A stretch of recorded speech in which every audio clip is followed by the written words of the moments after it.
Thank you very much. Thank you, Margaret. It's great to hear you speak so well, clearly about what's ahead of you.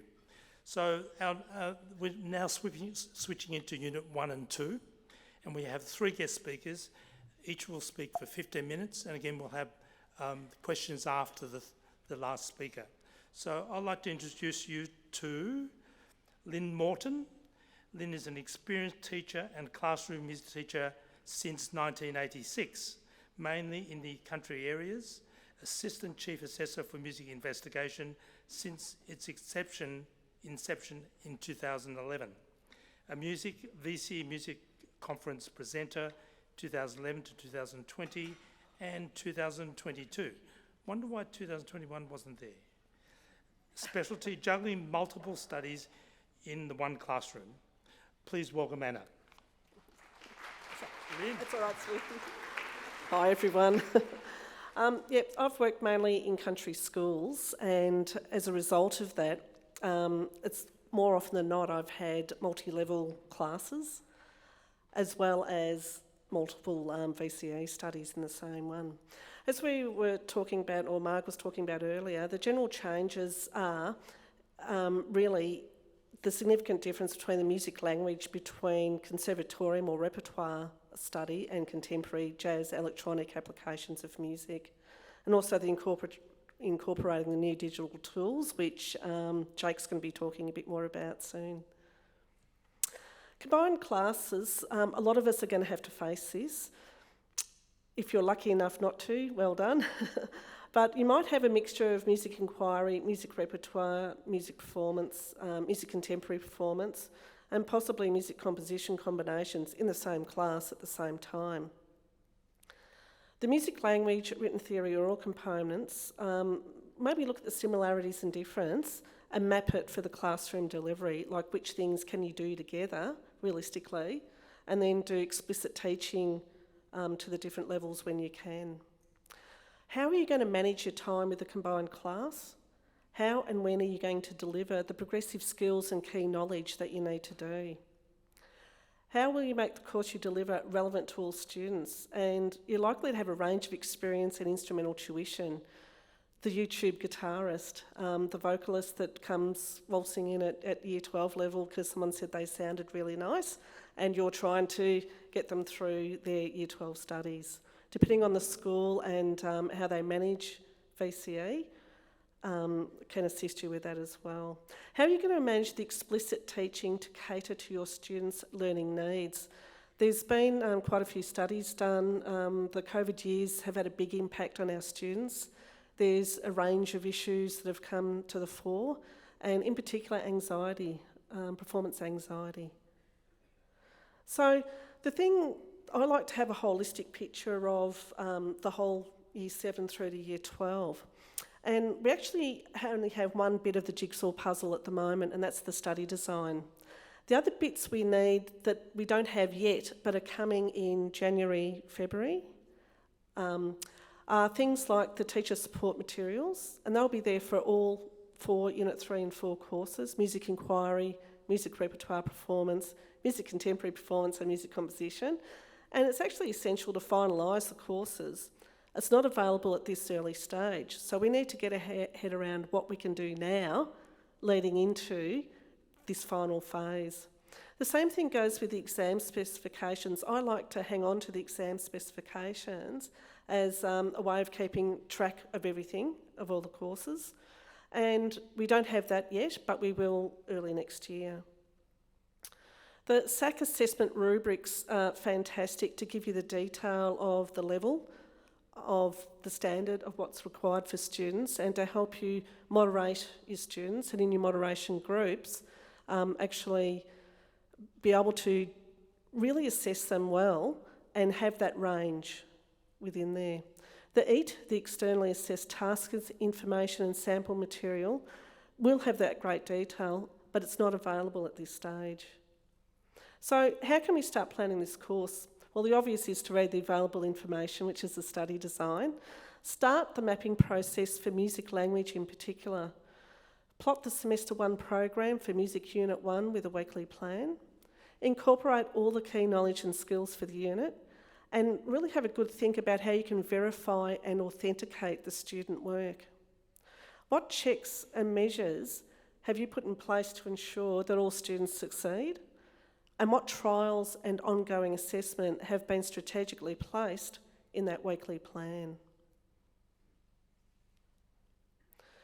So, as a segue, we know that we need to look at the Victorian curriculum F to 10. We know that Unit 1 is focusing on the organisation of music, and we know that Unit 2 is focusing more on the effect of music, so it's upping the ante with the music language. Area of Study 1 is performing. I won't read through all of this because it is in the study design, but basically it's the practical music making, and they do need to do both like group and solo type activities as part of this. There's also a thing in there about performing and demonstrating technical skills specific to their instrument. So we need to make sure that they're covering that, or the sound source of their own choosing, which is the more digital side of things.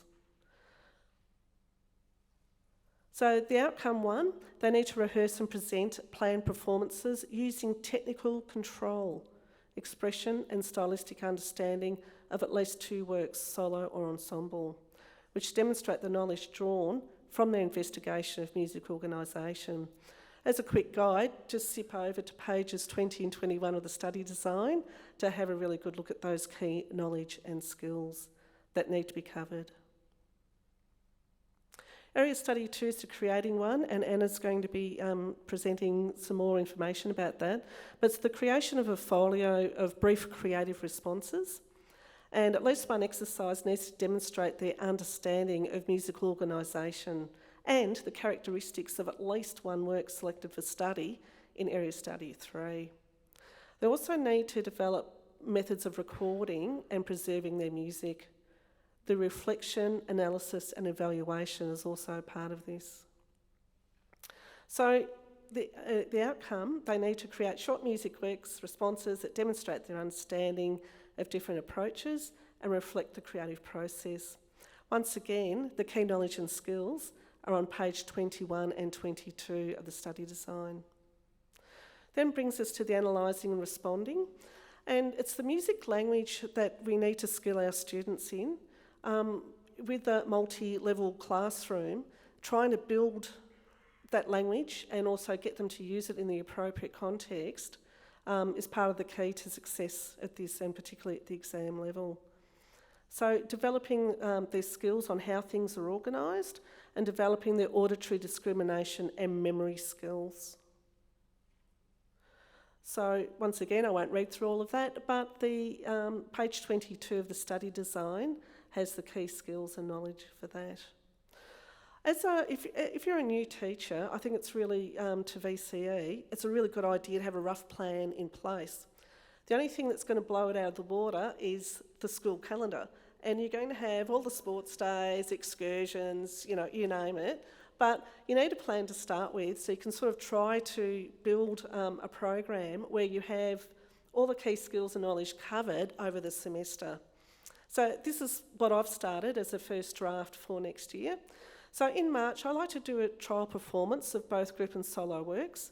I'm going to ask my students for 3. I know in the study design it says 2, but I'm trying to build in as much variety and contrast as possible. So my aim is for the students to have 3.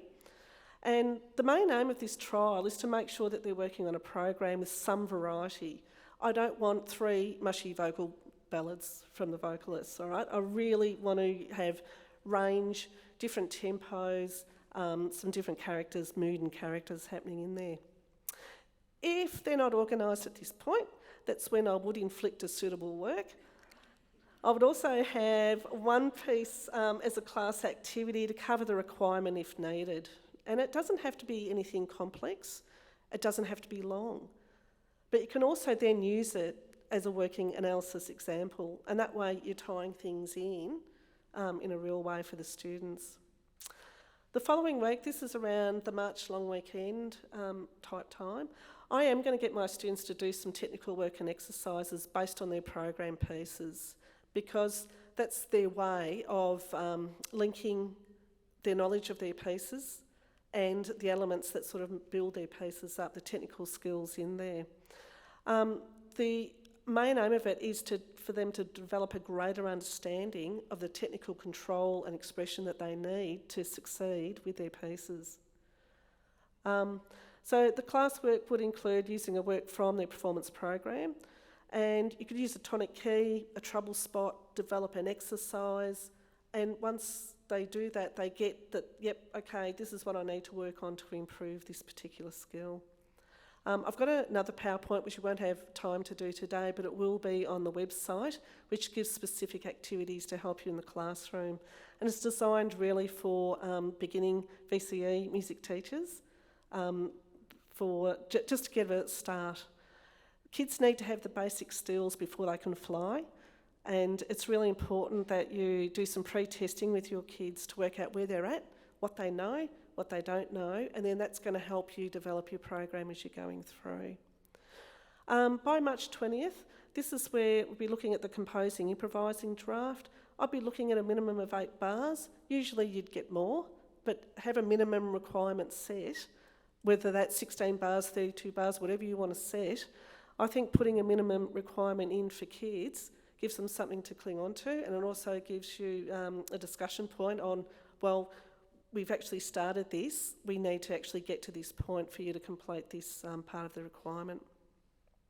So classwork would include, as a starting point, some short activities, which might be just helping get the basics down, like melodies fit with chords, chords fit with melodies.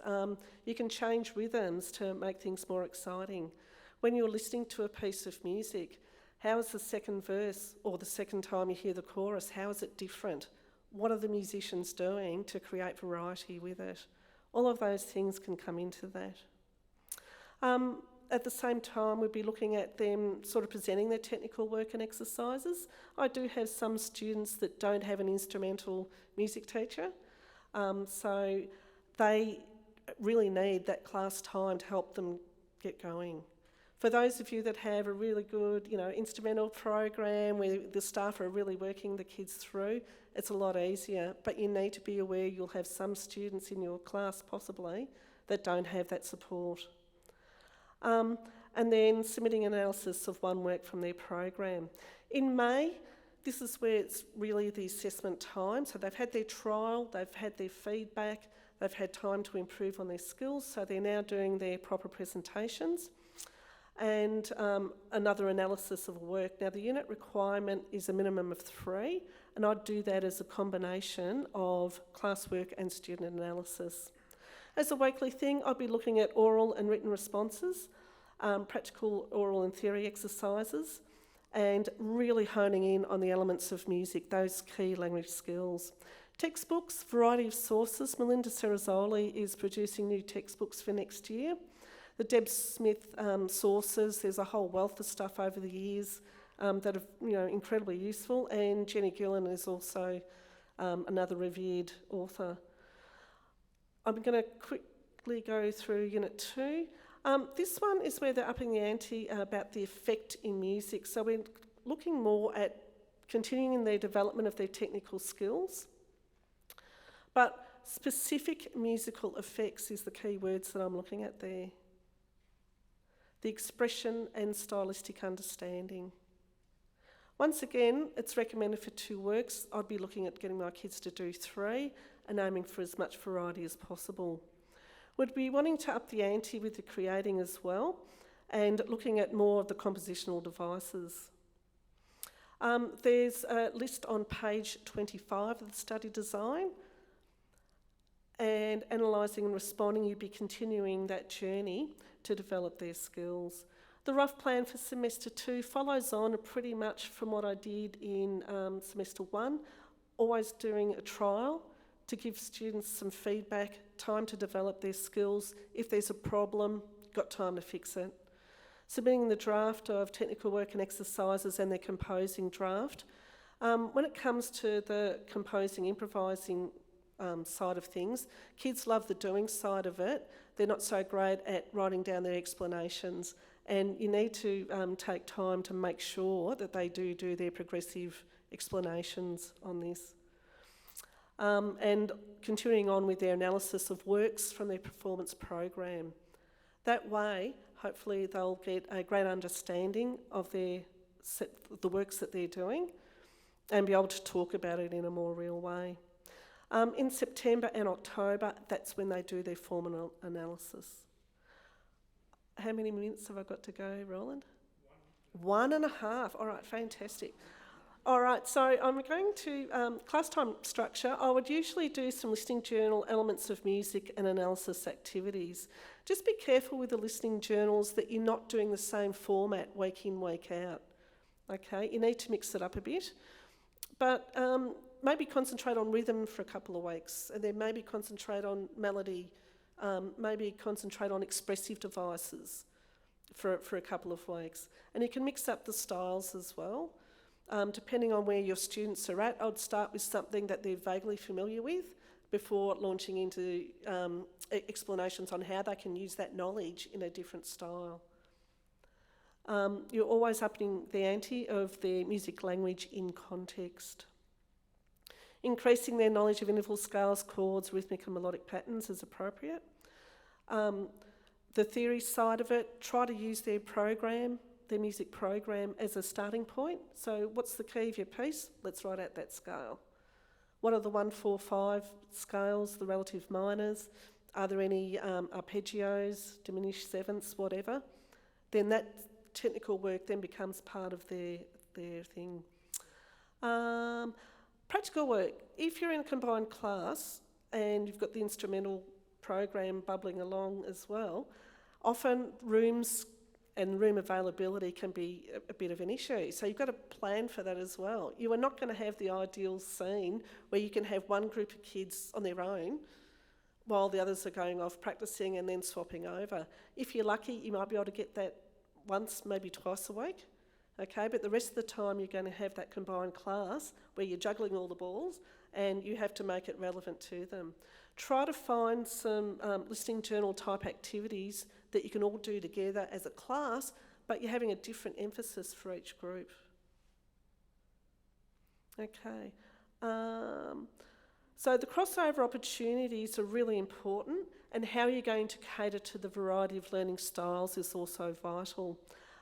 My email address is there, and if you're interested in the activities, they're on the website. Thank you very much.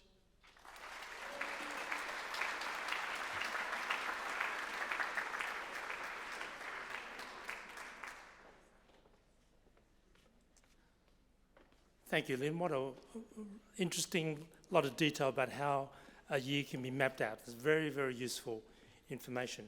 So our next speaker is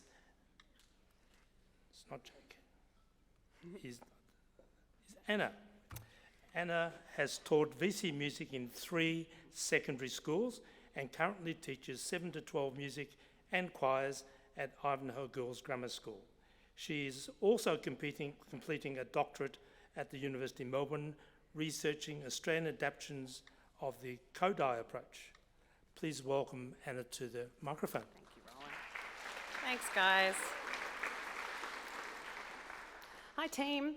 I think hopefully what I'm going to cover today is a really nice segue from Lynne's fantastic kind of introduction to the 1-2 course and how you might approach it. My focus today really is to kind of provide some really practical, musical, fun activities. We might get you singing, might get you moving a little bit for what this might look like in the classroom. My particular focus really is giving you some activities that link the different areas of study, but really teach those kind of music language concepts, oral and theory, in a sequential way, and use some beautiful Australian repertoire, because I've kind of read between the lines of the study design a little bit, and we're seeing an increasing focus on Australian music, and of course we are the kind of purveyors of Australian culture as music teachers, and it's really important we celebrate our amazing Australian musicians. So, without that much more further ado, I just wanted to talk about sequencing those oral and theory concepts, because as you know, you've probably looked at the study design and it's laid out what rhythms you need to work on in each unit. But a unit is a long amount of time. It's a whole semester, and you'll have your list of chords or your list of scales, but I think we really, in order to set students up for success, really need to sequence those concepts in a much more strategic way.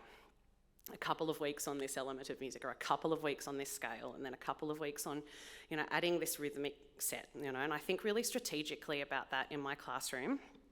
And yes, many of us are going to be teaching in contexts where kids are showing up to 1-2 without a huge amount of sequential work potentially beforehand. So whilst the ideal is that this sequence was set up in prep or in year 7, even with my kids that have been in our music program for a long time, I do kind of start the sequence again, because there's nothing wrong with practicing known material, right? So I just wanted to kind of introduce really how I sequence my oral and theory, and this is very kara-ish. So I do use time names, so beginning with things like ta, ti, ti, tika, tika, and then adding kind of increasingly more complex rhythms as students become more confident. So ti, tika, tika, ti, then adding kind of 2-beat dotted patterns like tam, ti, some syncopation. And of course, this is all simple time, right? So then we head into the land of compound and we've got a whole new sequence. Of course, you don't have to use that time name system, but I do find having a system really helpful. And similarly, I'm kind of thinking sequentially about pitch material. So beginning with kind of pentatonic scales, because I think they're really natural for the ear and for singing. So do, re, mi, so, la. And if you're doing a melodic dictation with like only do, re, mi, so, you're going to nail it, hopefully, right? So this idea of beginning successfully before we then add fa or we add ti, and we head into kind of the land of diatony, right? So I begin with pentatony and head gradually across the 1-2 course into diatony. Similarly, you know, harmony, right? Big one. I'm a percussionist. This scared the bejesus out of me when I was a VCE student. And I think sometimes we can forget that how challenging it can be for people that play single line instruments or singers, right? And so you can't structure a chord until you really have a grasp of how seconds and thirds work, right? Intervals and what is a sharp and a flat. So that kind of beginning knowledge. And then, of course, once we know the structure of major and minor triads, starting to think about them in families, 1, 4, 5, adding 2, adding 6, and so on, it goes into the lands of sevenths and modes and the things you might be getting into in 3, 4. So I guess I just would encourage you to think sequentially and be really strategic around what rhythms am I covering, what pitch material am I covering, in order to kind of set our kids up for success. So good morning, Year 11. We now begin a class. Well, these are the rhythms. I haven't got ta, the crotchet there. I've obviously hadn't had a coffee. But these are some of the rhythms that are on the menu in the rhythm restaurant in our Unit 1-2 class. Gosh, there's a lot of you. I love these enrolment numbers. I don't think I'm going to have to run a merged class. We've got 300 in 1-2. So if these are the rhythms that we're working on in Year 11 at the moment, so I wonder if my laser pointer's going to work. Oh, powerful. This is TT. This is Tika Tika. This I call Timka. Right, we've got minims of 2. Can you keep a beat on your leg, Year 11? Thank you. What I'm pointing to.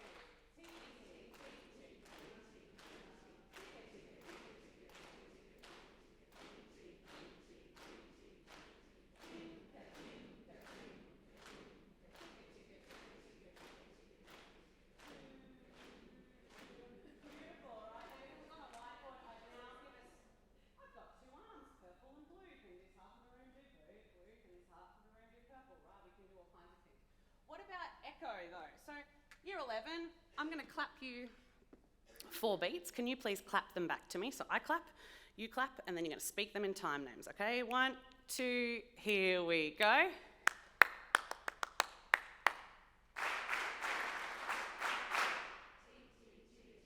Oh, gosh, you're a good Year 11 class, exactly. And of course we can get increasingly difficult.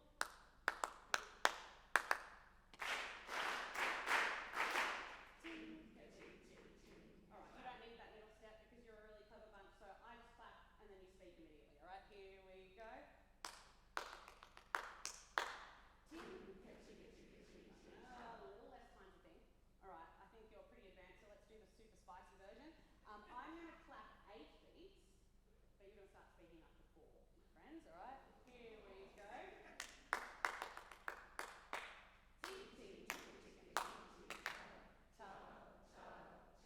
You are a clever Unit 1-2 class, right? So we've practiced our rhythms, very well done. Let's do some sight reading, okay? So here's one I prepared earlier. It starts with 3 crotchet rests. It's nothing fancy, this is very much my handwriting, okay, but we've got some ties. Let's read it first without ties though, to be kind to ourselves, all right? So I'll count you in with those 3 beats rest, and then you're going to read it without the ties. 1, 2, 3. Tika tika ta,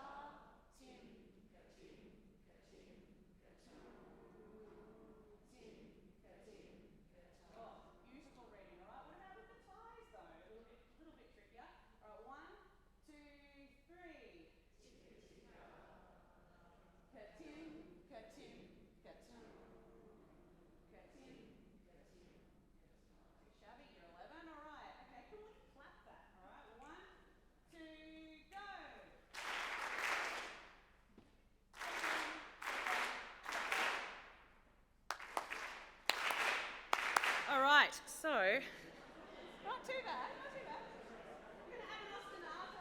Right? Ostinato is not a caster, and ostinato is a repeating pattern. So, oh, sorry. They are recording this. Oh, okay. I trust my teacher voice, but all right, I'll stay in front of the mic. So we're going to add an ostinato, and the ostinato goes stomp, legs, click, click, stomp, stomp. Join me. Beautiful. All right, we're going to speak the rhythm in a second. Here we go. Ticka, ticka. You got to do it, year 11. Two things at once, right? So stomp, legs, click, click, stomp. 1, 2, go. Ticka, ticka. Ka-tim, ka-tim, ka. Oh, yeah, all right. Good. I'm seeing where the car starts to falter. All right, so what about some harmony work? I'm going to grab my ukulele.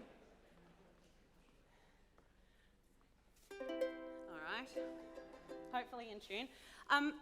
So year 11, we've been working on 1-4-5 harmony. This is the 1 chord. Can you please put your hand on your hips when you hear the 1 chord, year 11? Oh, excellent. What about the 4 chord's going to be on our shoulders? Out of tune, sorry, dodgy. 5 on the head. Great informal assessment. I can already tell whether my class have got 1-4-5 down or not, right? So, out of tune. Oh, good. Hint eyebrows. Yeah, all right. Cool, so we're going to do exactly the same activity, but I'm going to sing a melody, all right? So, I want to step away from the microphone. All right. Oh, when I was, you still got to, oh, when I was a baby, oh, we had no home, and we weren't the only family, we were not alone. And Daddy built the shelter from the wind and rain. Good for you. Oh, through the years I've been building this home. Gonna build it solid, gonna build it strong. Gonna build it myself, cause I'm an independent man. Yep. Chorus is this. Have you noticed a pattern? Yeah, all right. So I'm singing now little by little and stone by stone. Gonna build this building on my own.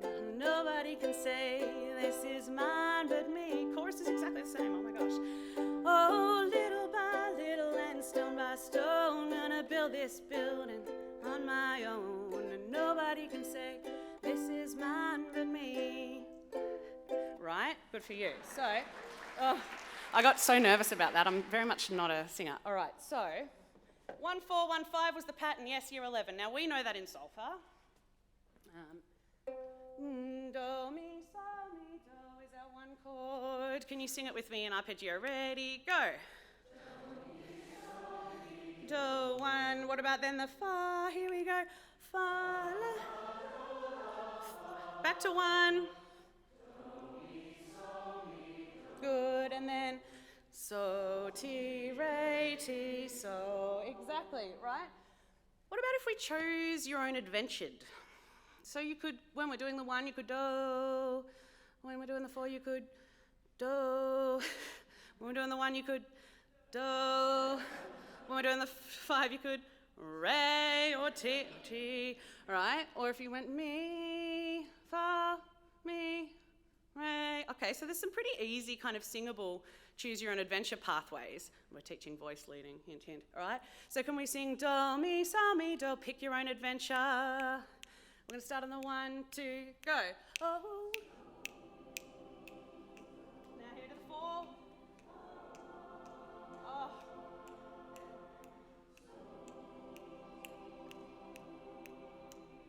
Repeat. Here.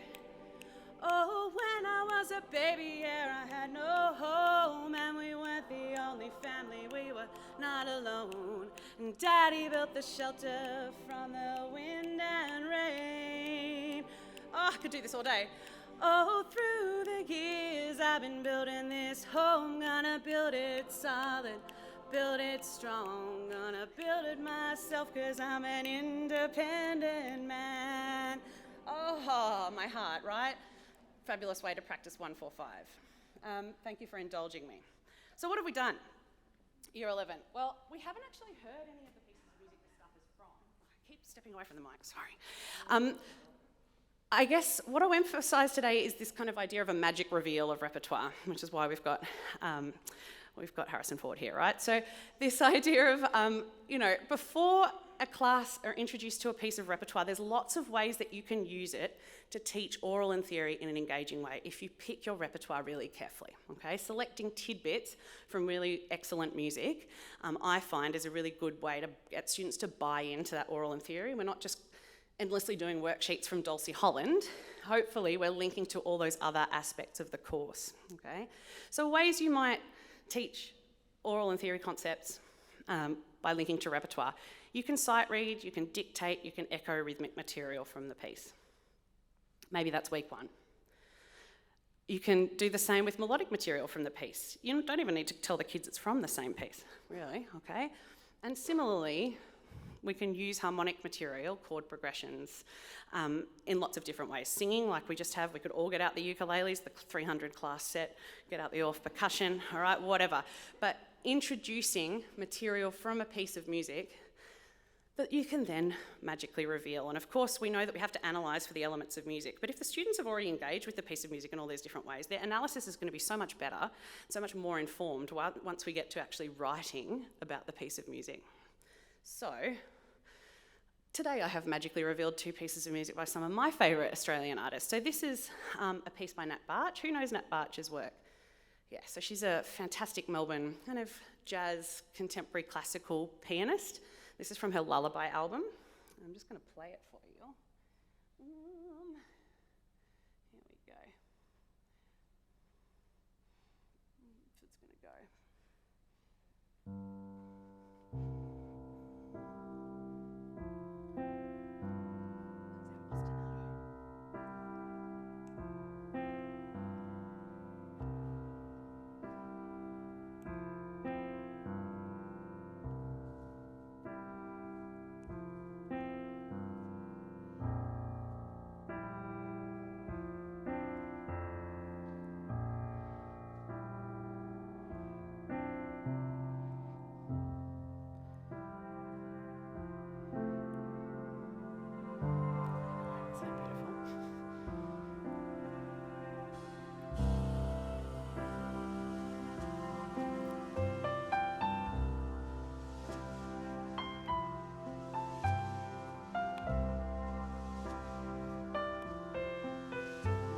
Variant on what we did. Now, of course, I could play that all day, isn't it just stunning? But we've done the rhythmic material from this piece already before we heard it. Okay, so it's a bit of a known element before we hear it, and of course you could do the chord progression, and that ostinato was laying down the beautiful piano material underneath. Everyone feels like going to sleep now. And the other one we did is Little by Little by Archie Roach. Oh, sorry, Roland. I'll just play it too quickly and then I'll get off, sorry. But this is a very different vibe. Right. So that was our 145 material, and there's great versions of that by the Australian Art Orchestra as well. I guess, long story short, you could then do this for performance, do it as an ensemble, do it as solo repertoire. You could do responding activities, analysing for the elements of music. You can also use these pieces then as a creative brief. So I just wanted to show you some briefs that I would give students for composition based on these pieces. So for instance, in the lullaby style of Lights and Shadows, compose a 16-bar melody using C major that has really long legato phrases that works over that chord progression. Or, if you've got an improvising kid, improvise a pentatonic melody over the 145 chords from Little by Little. You could do a whole term long unit on any of these works, really. But just trying to link aspects of the course as much as possible with this fantastic Australian rep. I knew I'd go over. Here's some resources for finding Australian music. Best part of being a music teacher is you are constantly hunting, hopefully, for excellent repertoire. So get on ABC Jazz, get on Classic FM, get on the Australian Music Centre, and let's rep all of our fantastic Australian artists. I'm going to shut up because it is time for Jake, but thanks so much for having me, team.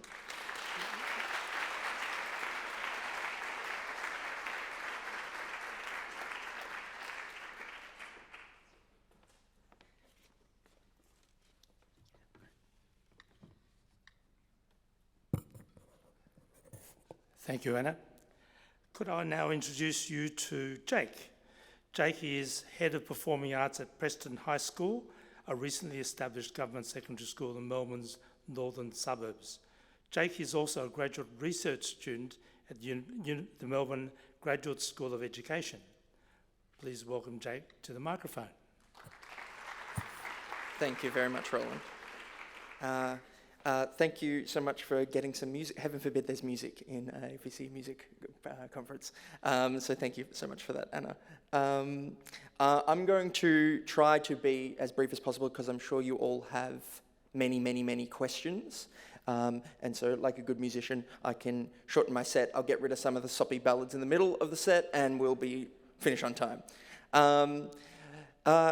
So this is an approach to assessment in the new study design.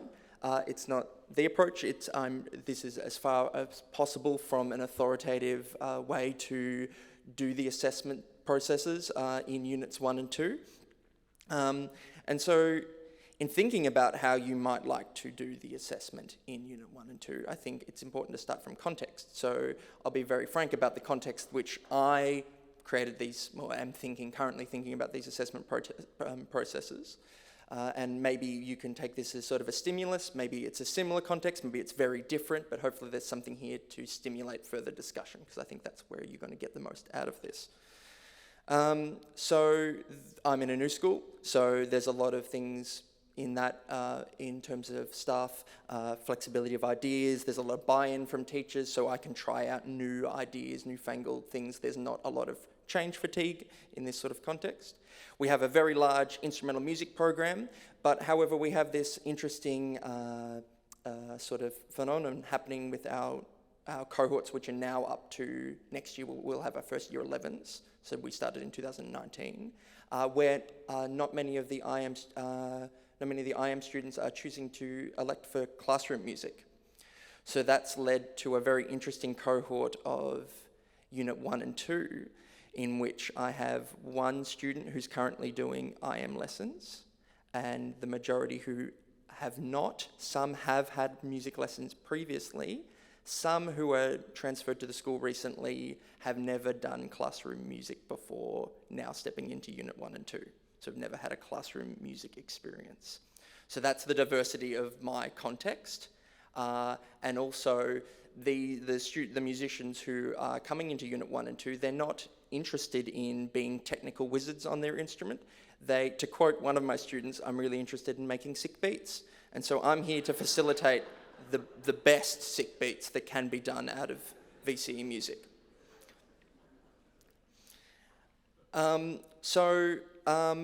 What I'm doing to empower those students for success is leaning very heavily into a digital portfolio pathway for them. So these are students who have high digital music literacy. A lot of them will choose a digital audio workstation for their instrument. And so to kind of sort of lean into that, the way that I'm choosing to assess the 3 outcomes, or at least the way that I'm preparing students for success in those outcomes, is through a focus on a living digital portfolio. And so there's a lot of things to this. It's lowering the stakes of assessment through regular feedback routines. I'm leaning very heavily into student self-assessment, getting them, like all good musicians, thinking about their practice regularly, recording themselves, looking really critically at the work that they've produced and the work they're interested in, and completing reflection journals, diaries, every lesson, if not weekly. And this is also promoting a high accountability for the level of work in the class. So trying to avoid I'm a pretty good musician, this sort of thought process. I'm a pretty good musician, I'm feeling really confident with Unit 1. I'll kind of cruise my way through the unit and then rock up for the sack and do a good job. And I mean, great, you did a good job, but that's really my worst case scenario. What I'm looking for is continuous learner growth. When I'm thinking about these students coming in, I want to collect as much data as possible at every point possible so that I can be as responsive in the classroom. Thinking especially that I've got a super diverse cohort coming through and a lot of content to teach them, I need to be as reflexive as I can be. And so this was just an example of a week that I might do. This was just some ideas that I jotted down. The main feature I wanted to show you here is that in almost every session, if not every session, I'm thinking about ways that I can get work into a portfolio for that student, into the folio.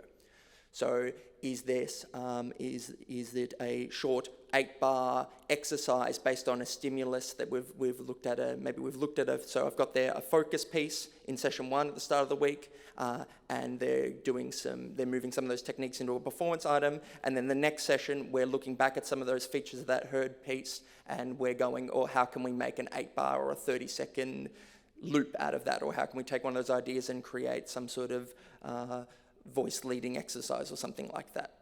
But all the time, the exercises are being put into the portfolio, and with a lot of these, the first piece of feedback the students are going to get is their own self-assessment. So I'm thinking about how those students can be self-assessors, and this keeps students accountable for their own learning and makes student data manageable for the teacher. Because I'm upping the amount of data that I'm collecting, I'm also thinking really strategically about how I'm actually going to manage that much feedback giving to students.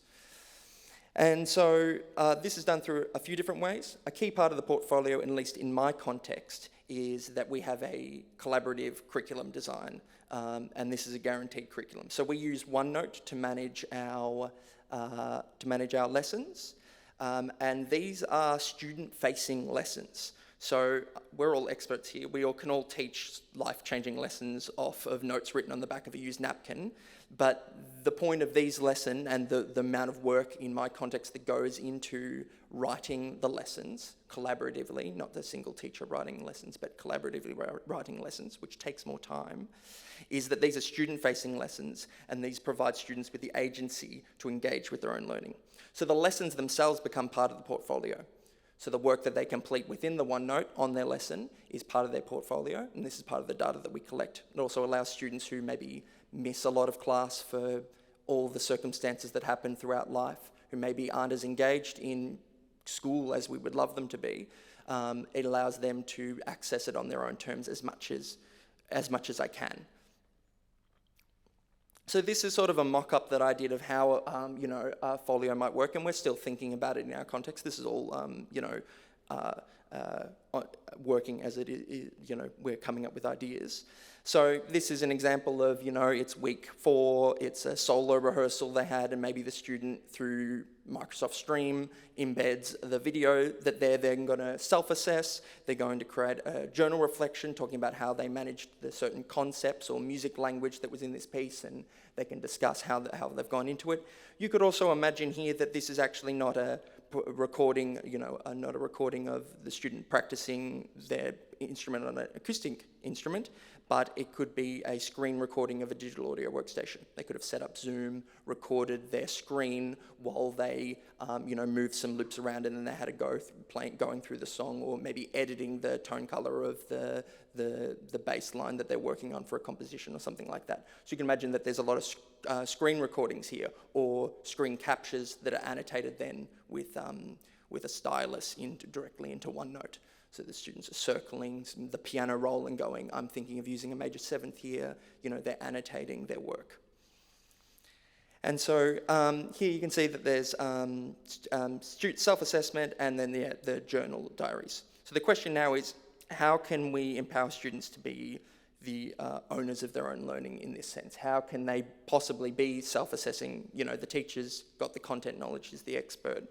Well, the way that we do it in our context is through developmental rubrics. I'm sure you'll have varying degrees of, comfort or of how much developmental rubrics are used in your particular context. In ours, they're embedded from 7, and we don't give scores or grades throughout 7 to 10. So we have solely used developmental rubrics in our assessing and our feedback towards students. But the important thing here is not that it happens to be developmental rubrics, but that the developmental rubrics are specific observable behaviours. And so that the student can read in their own language, not in teacher language, what that particular skill means. And so we use solo taxonomy, so that's our approach to the VCE. So those bottom rows are unistructural, then multistructural, relational, and then extended abstract. That's how we organise knowledge in this context. The tricky thing here is you're looking at that, and this is just a mock-up that we happen to do in our VCE team, but you're looking at that and going, some of these skills that are on the same level aren't actually the same level. They're quite different. Maybe describing pitch using music language, you're thinking is a lot more difficult than describing dynamics using musical language, just because of the complexity of it. So what we do is we do a pairwise weighting comparison so that we can go through and go, okay, what skills are actually at which levels? And so what that enables us to do is, through some technology, through some Visual Basic, because we've got a bit of Excel expertise on our team, the first page is able to talk to the second page and then produce this, which is a percentage mark given at the end.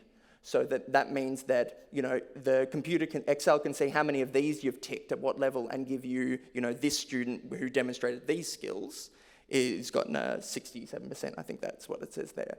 And so this is an automated Excel. We put it together, an automated Excel form so that we can actually just tick them. And so the importance of that being easy to do also minimises teacher work, but it means that we're actually able to give the Excel file to the students so that they can tick the boxes, that they can watch their rehearsal of their violin piece, and they can tick the boxes that they achieved, and then at the end it'll spit out the percentage. The percentage is important for them to sort of gauge, where they're at, but also for teacher judgment in terms of marking the students, but also preparing them for the SACs of Unit 3 and 4 and for exams or whichever pathway they choose after 1 and 2. And then, of course, we happen to use Gutmann charts to organise the student data, but what's important here is that because the students are putting that data into one catalogue, it means that we're, as teachers, able to keep a live, ongoing collection of the class's Gutmann data of how the data is represented visually, and then we're able to group students on skills that they happen to be needing to work on. We're able to grab students out and go, okay, you guys are working on identifying perfect fifths, and you guys are working on music language around structure when listening, when analysing a piece. And we're able to be very targeted in how we make whole class teacher judgments. And so the important thing here is that this way of thinking about student data in a portfolio approach is that I'm able to be as responsive as possible to the learners in the room. The portfolio response allows me to gain as much student data, not just quantity of student data, but regularity of student data. If for every class I'm collecting little bits of student data, it means that I'm able to respond as quick as possible when misconceptions arise or when a student's starting to fall behind, so that it doesn't have those catastrophic nightmare moments at a performance assessment, or when things snowball at the end of 1 and 2, or heaven forbid at the end of 3 and 4. And so this is a way that our music team, happens to conceptualise responsive teaching in our context. We think about it at 3 different levels. We think about responsive pedagogy. This is what happens in the room, responding to learners in front of you. So this isn't formal data, this is just, and we're great at this as musicians, it's flat. You can identify that very quickly. We can develop a bunch of range of strategies to fix that. So this is responding to the learners in the room. What misconceptions arise? How can you differentiate within the pedagogy of that moment? You didn't plan for this misconception to arise, but right now you're going to fix it. Oh no, that's not that music concept, that's that music concept. Ah, I see. The next level up is responsive intervention, responding to assessment data. This is, they've all done a big rehearsal for their ensemble practices. They've all put their videos in their portfolio. They've self-assessed, and now you're looking at their reflections, their video, and their self-assessment, and you're making judgments about how the students are tracking along towards that ensemble performance. So what can I do in my next week's lessons to help with students' learner growth? And then above that, you've got the responding to trends in data. This is maybe at a big macro level. You've now had multiple cohorts through this study design. let's reevaluate that sequence of weeks 5 to 10 in Unit 1. What am I doing that I could be helping students to scaffold towards those performances? You know, we've now had multiple cohorts go through. These particular skills always seem to be lacking. What can I do now to plan for the next cohort so that this doesn't happen, so I can address it proactively? And that's basically it. And I finished with 20 seconds to spare. So,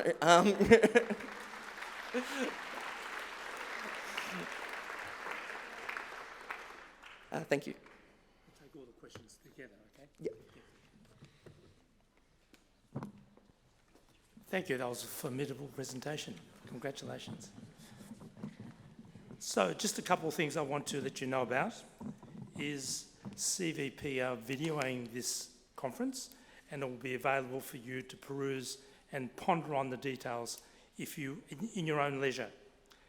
Secondly, the VCE conference FAQ. Did you get this as an email?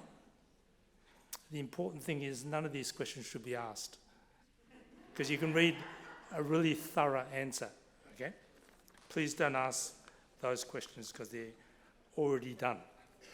Okay, 2 microphones are roving. Can I see, what, yes? Right, come to the microphone, line up, and they'll let you know who will speak next. So, any of the 4 presenters can be asked a question, and we would welcome anyone to ask a question in front of you all, or we can have an early lunch. Oh, I should say, instead of lunch, it's a networking opportunity to expand your network. Working together is something that was organised way back, but now it's just left to us to encourage people to talk to each other. Best to work in groups, I think. No questions? Oh, please.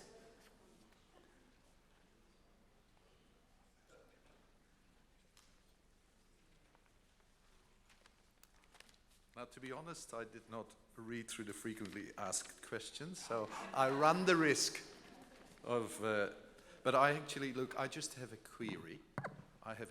So I do appreciate the changes that have been implemented and making the course as available as possible to as many students as possible, and I do appreciate it. At the same time, I can't help but think if I would teach to really accommodate my different styles of learning for my students, which I do, I personally, not with too much data collection, I have to say, I do it. I'm very glad to be back in the classroom with my students where I can have this personal interaction and human interaction that I always get the most results with. But I still have to keep my eye on the performance exam and on the written exam by the end of Unit 4. And I feel that sometimes when I'm having these incredibly encouraging conversations with my students that are not necessarily going to perform well at these things like the written exam and the performance exam because there are very strict expectations for those exams, how do I make sure that my students don't get disappointed by the end of me giving them all this really wonderful feedback, and by the end of that they are going to have to look at a mark which is actually disappointing for them, which then could then, talking to each other, and they might be discouraged then from doing the music course because I said all these wonderful things. Still, by the end of it, they're going to have a particular result. So I'm very aware of it, and I'd love to hear what Margaret's thoughts on this are. Thank you, Margaret. Gosh, I'll give this one a go. And it is a really good question because we all want, I understand completely, and I know that I've done that myself. You go off at a tangent because a student has a particular interests that are beyond the scope of the study, really, often, or, that they've come on in leaps and bounds from what they've been able to do before, and you do want to give them that positive feedback. It does, I suppose it's good to think about. I know it feels different because it's music, and it feels different because it's something that we do, that we're expressing ourselves in. But if you think about it in cold, hard numbers, people who do maths, and like I did maths not very well, and I used to hate, and my parents expected me to get high marks for everything, because I did, you know, most of the time until I got to year 10, 11 in maths, and then I kind of went, oh, no, I don't get this. But I think you have to think in every study the system is grading students. It's grading their results. It's ranking them in the whole state, and it's a big state. But it's only ranking them on what's in our studies. It's not ranking them as people, and it's not ranking the worth of things that they do beyond the studies too. And I think it's always good to remember that, you know, that we can all have different thoughts about performance. For instance, we do have assessment criteria, but, you know, and it's the same with all of the performing arts studies, I think. You know, we've got that sort of feeling that that we want to, you know, that we want to reward the individuality, the creativity. And I'd say, looking back on some of my students, some of the most creative and individual who've actually gone on to have great careers in music and performing arts beyond school, they weren't the ones that got the great results. And, you know, and I think that they did still benefit enormously from what we did as teachers within the school to give them that opportunity to go to the directions that they've gone. And that's really important. And I'd like to think that, I mean, you know, from a pure ranking position and VCAA and study design stuff, I suppose that's a bit of what I was saying before, that we can only assess the things that are in our study design. You might be able to assess more broadly, I mean, and let students know that you're assessing more broadly the things that they're doing, but bring it back to, for the study itself. That doesn't mean that you're a lesser person or that you shouldn't do that, but that for the study itself, it's not quite what's intended. I had a student back in 2012, I think it was, or first or second year of music investigation, who was desperate to do, to work with a sort of digital audio workstation, and Ableton and all of that sort of stuff, was terrific at it. But we didn't have like a mechanism, you know, at the time. It went back and forth between the VCAA and me, and, you know, could we do it? No. And it just kind of got so late. Fortunately, this student could also play electric bass and did a terrific music investigation that way. But we weren't able to accommodate what he really was passionate about, and ended up now, you know, doing film scores and all sorts of other things, which we couldn't really accommodate before. And I had to keep saying to him, you know, it's not in the study design, you know, that's not what we can do, but it's still worth your while doing it. And it's a really hard balancing act, but thanks for the question, and I think it's one that we should all think more broadly about, you know, the well-being of our students in the whole sense. Thanks. Thank you. Thank you, Mark. That deserves an applause, doesn't it? Yeah. Terrific. We have another question, please. Yes. Hi, I'm Emily from Brunswick Secondary. My question is about the term personal voice, how you see that interpreted and how you see that actually being assessed. Who would you like to answer the question? I don't mind. Anyone can have a go at that. Have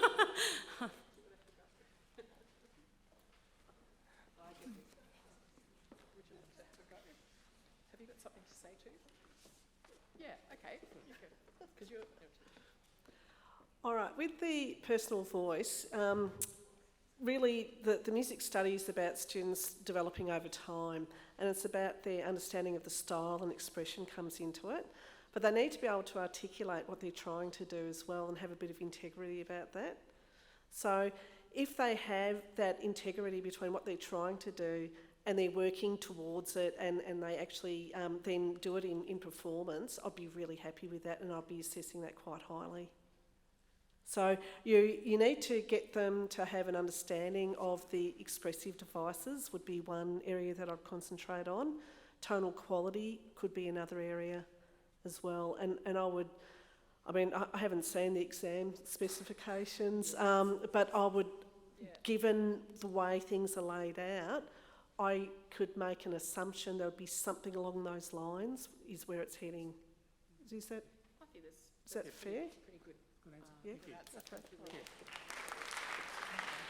Terrific answer. Yes. Hello, Matt Pankhurst from Morris College, Bendigo. I've just got one question. I think it may be covered, but it's really important to clarify, I think, that we're around this one. So if I'm working with a student in 1-2 and their elected instrument is digital, then performance may not be the best description of what they do when they present their work, because it could be very much of the nature of something that's very prepared and then activating it for an audience to listen to. How do we look at performance for those students? You want Mark to answer that? Yeah, I think Is that?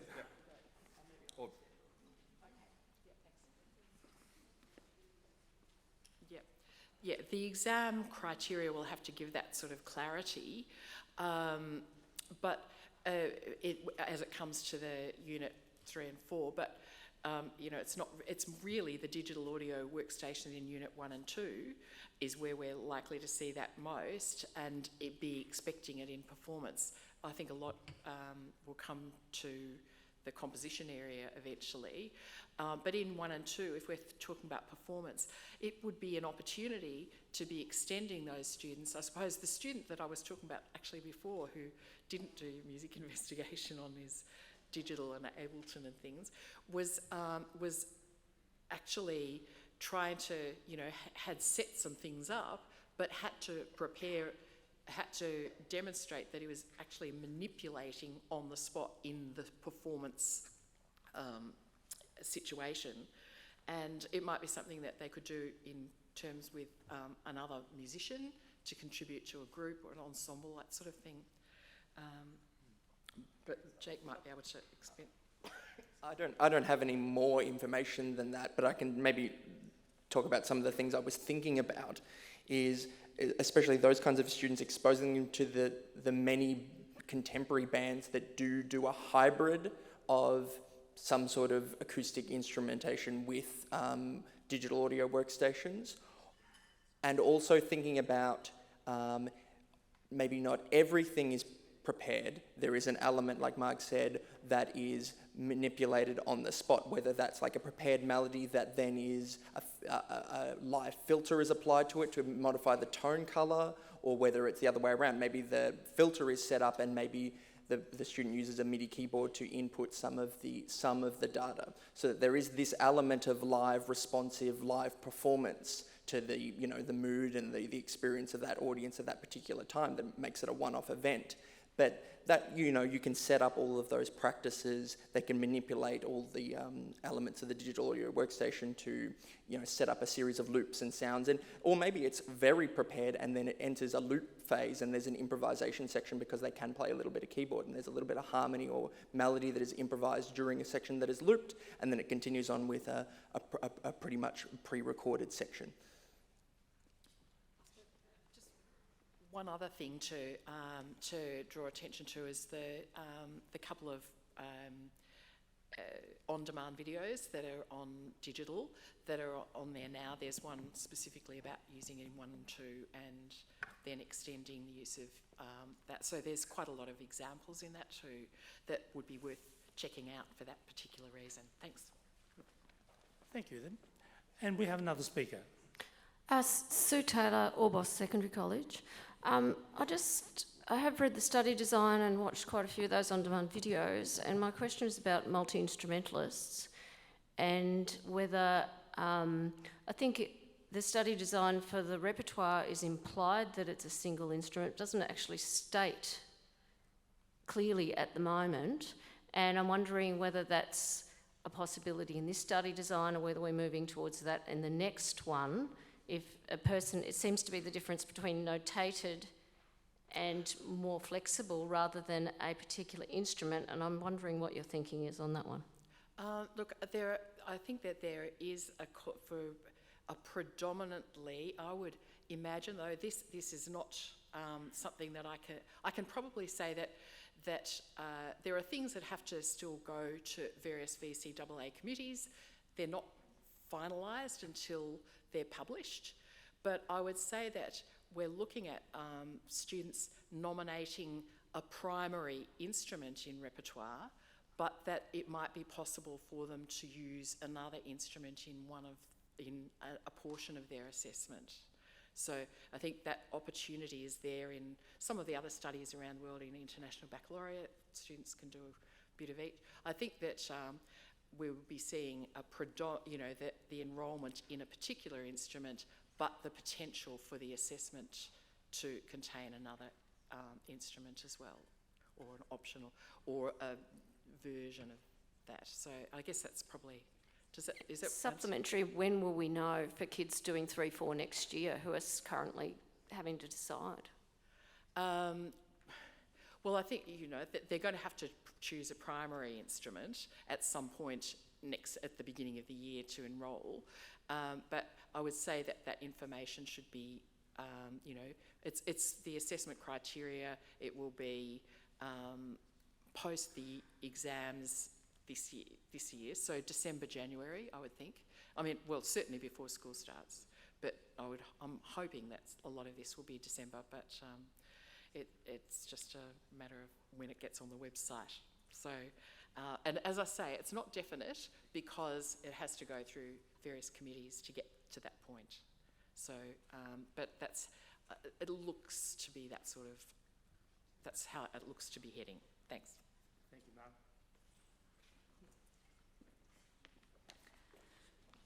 Thank you so much to everybody, and thank you to Roland. Just a reminder that music performance repertoire is here, music inquiry and composition upstairs, rehearsal room 1 and 2. Richard's going to put some signs around. Lunch is from 12 to 1. The special dietary requirements are clearly labelled on a trestle table near the stairs. Please grab a partner sticker. Even if you're teaching Unit 1 and 2, you could help out your Unit 3 and 4 colleague. There's a QR code for evaluations that are directly linked to your certificate. And a very big thank you to the CVP Recording Company for their excellent work that they're doing to date and that we will see on YouTube. Just before you go, in a couple of months we will be doing this particular job very seriously, but I think you will appreciate being part of a 1-minute version. So, Mr. Kevin Kelly, could you please come down to the stage?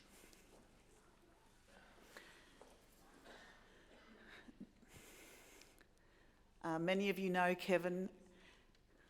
We know him as the King of Conferences, Mr. Fantastic Executive Officer of AMUs.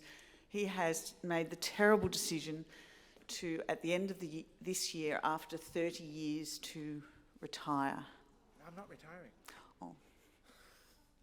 Not retiring. Not retiring. So, Kevin, we can't thank you enough for everything you do. This magnificent conference is all because of Kevin Kelly. I know you're all familiar with his work over perhaps 3 decades. So would you please put your hands together?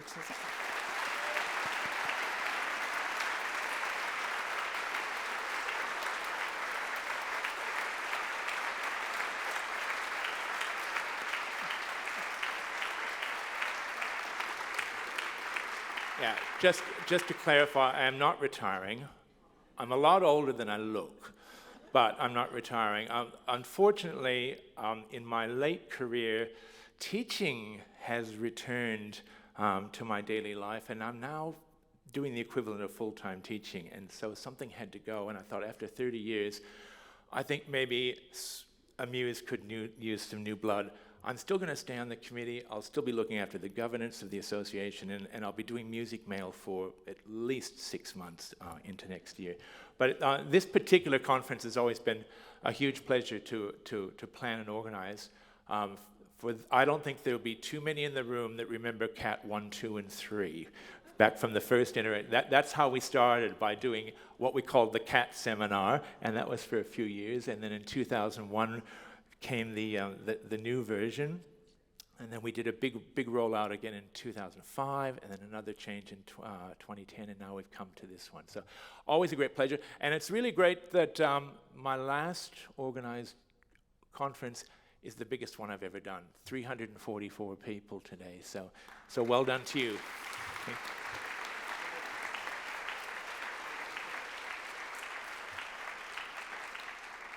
So has anyone lost an earring? I've got it here. Roland? No. Adam. Adam. Please exit from both doors and have a lovely hour.